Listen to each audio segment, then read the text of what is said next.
ఇప్పుడు cube roots ను find out చేయడం చాలా చాలా ఈజీ. ఇన్ఫాక్ట్ మీరు క్యాల్కులేటర్ కంటే ముందే ఆన్సర్ చేయొచ్చు. సో దానికోసం గాను ఈ క్యూబ్స్ 1 to 20 వరకు మీరు గుర్తుపెట్టుకోండి. అట్లీస్ట్ మీకు ఒక 15 క్యూబ్స్ అయినా కూడా తెలిసి ఉండాలి అండి. సో ఇక్కడ నేను బోర్డు పైన 1 to 20 వరకు క్యూబ్స్ అయితే రాయడం జరిగింది. ఇది గుర్తుపెట్టుకోండి. కాన్సెప్ట్ చూసేటువంటి ప్రయత్నం చేద్దాం.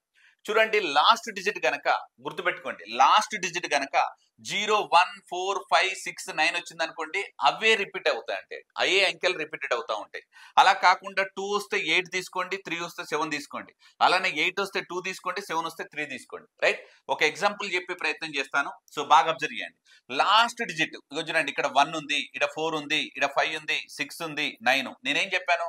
లాస్ట్ డిజిట్ 1 వచ్చిన 1, 4 వస్తే 4, నెక్స్ట్ 5 వస్తే 5, 6 వస్తే 6, 9 వస్తే 9. రైట్? సో ఇది క్యూబ్ రూట్ కాబట్టి 3 డిజిట్స్ ని పక్కన పెట్టండి. ఈ 3 డిజిట్స్ ఇది లేదు ఇంకా.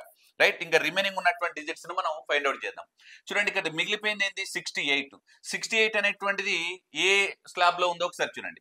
ఇక్కడ 64, ఇక్కడ 125. అంటే ఈ 68 లోపల ఉన్నటువంటిది ఏదైతే ఉంటుందో హైయెస్ట్ డిజిట్ తీసుకోవాలి. 125 లేదు, 64 ఓకే అంటే 4 తీసుకోవాలి.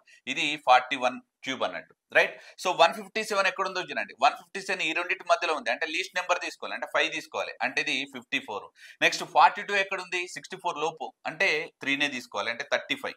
నెక్స్ట్ 175 ఎక్కడ ఉంది? ఇగో చూడండి, 125 216 మధ్యలో ఉంది, అంటే 5 తీసుకోవాలి. రైట్? సో 56 క్యూబ్ అది. 117 ఎప్పుడు ఉంది? సో ఇక్కడే ఉంది, అంటే 117 అంటే ఇక దీనికి ఇంకా ముందే ఉంది కాబట్టి ఇది 49 తీసుకోవాలి. రైట్? సో అర్థమవుతుంది కదా అండి. ఇలా మనం క్యాల్కులేటర్ కంటే ముందే చేయొచ్చు.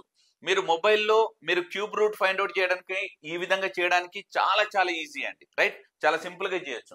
అలానే ఇక్కడ ఇంకొన్ని క్వశ్చన్స్ కూడా వేసాను చూడండి. నేనేం చెప్పాను? లాస్ట్ డిజిట్ 8 వచ్చింది అనుకోండి, అదేం కావాలి? 2 రావాలి. 7 వచ్చింది అనుకోండి, ఏం రావాలి? 3 రావాలి. 3 వచ్చింది అనుకోండి, ఏం రావాలి? 7 రావాలి. రైట్? సో ఇప్పుడు ఒకసారి చూద్దాం. 3 డిజిట్స్ ను మీరు క్యాన్సిలేషన్ చేయండి. 3 డిజిట్స్ చూద్దాం. ఇక్కడ 32 ఉంది. 32 అంటే ఏ క్యూబ్ మధ్యలో ఉంది? 27, అంటే 32 క్యూబ్ అండి. రైట్? సో ఇక్కడ 389 ఎక్కడ ఉంది? చూడండి, 343 512, అంటే 343 అంటే ఏంటి? 73. రైట్? సో 1225 అంటే 8 మధ్యలో ఉంది. సో 13 అంటే ఎక్కువ అవుతుంది, అంటే మనం 10 తీసుకోవాలి, అంటే ఇది 107. రైట్? సిమిలర్ గా ఈ క్వశ్చన్ యొక్క ఆన్సర్ కింద కామెంట్ సెక్షన్ లో తెలియజేయండి.